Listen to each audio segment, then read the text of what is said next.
ভারতবর্ষ বললে তোমার মনে কি আসে?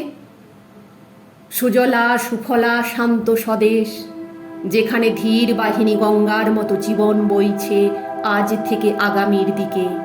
সেখানে খেতে খেতে ভরন্ত ফসলের ঢেউ, প্রতিবেশী মিলেমিশে শান্তিতে থাকে, ভালোবাসা থিতু হয়ে আছে প্রতি ঘরে।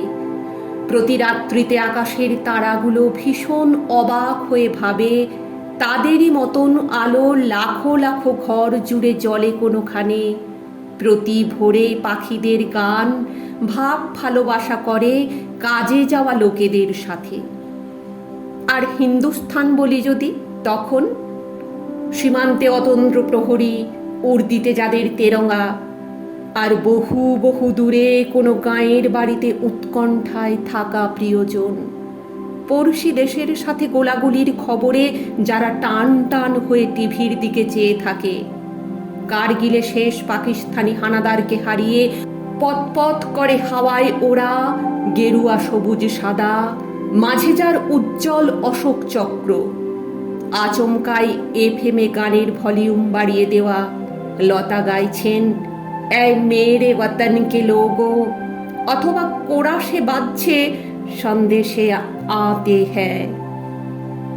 আচ্ছা, যদি ইন্ডিয়া বলি, সাত্ত্বিক চিরাগের মালয়েশিয়ার জুটিকে হারিয়ে হাত মুঠো করে লাফিয়ে ওঠা, অথবা দীপিকা কুমারীর ষাঁড়ের চোখে তীর বিঁধিয়ে গর্বিত তেরঙ্গা হাতে পোডিয়ামে দাঁড়ানোর খবর পেলে বুকের মধ্যে ইন্ডিয়া ইন্ডিয়া করে কে যেন ঘুরপাক খেয়ে নাচে। অর্থনীতিতে ব্রিটেনকে টপকে গেল যে দেশটা, তার নাম ইন্ডিয়া। ডিজিটাল হয়ে আধুনিকতম প্রযুক্তিতে প্রগতির স্বপ্ন দেখার দেশটা ইন্ডিয়া। ইসরোর চন্দ্রযান সারা বিশ্বে যে নামটা ছড়িয়ে দিচ্ছে, সে নামটা ইন্ডিয়া। তাহলে ভারত, হিন্দুস্থান আর ইন্ডিয়ার ছবি সব আলাদা আলাদা? আরে তা কেন হবে দাদা, এত সব দিয়ে আঁকা দেশ একটাই। দুনিয়া জুড়ি নেই আজ অবধি চার, তফাৎ কিচ্ছু নেই ভারত, হিন্দুস্থান বা ইন্ডিয়ার। একখানা স্বপ্নের তিনখানা নাম, কেউ বা সেলাম করি, কেউ বা প্রণাম। আমরা ইচ্ছে মতো ভালোবেসে ডাকি, সবচেয়ে বেশি লোক এইখানে থাকি। তিনটে নামের কিছু নেই তো বিরোধ, ইন্ডিয়ান, ভারতীয় বা হিন্দুস্থানি, যাই বলে ডাকো দেব সারা।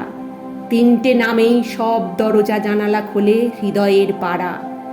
এ তিনে খোঁজে না খুঁত কোনো দেশপ্রেমী, দ্রোহী যারা তারা শুধু হয় দিশেহারা।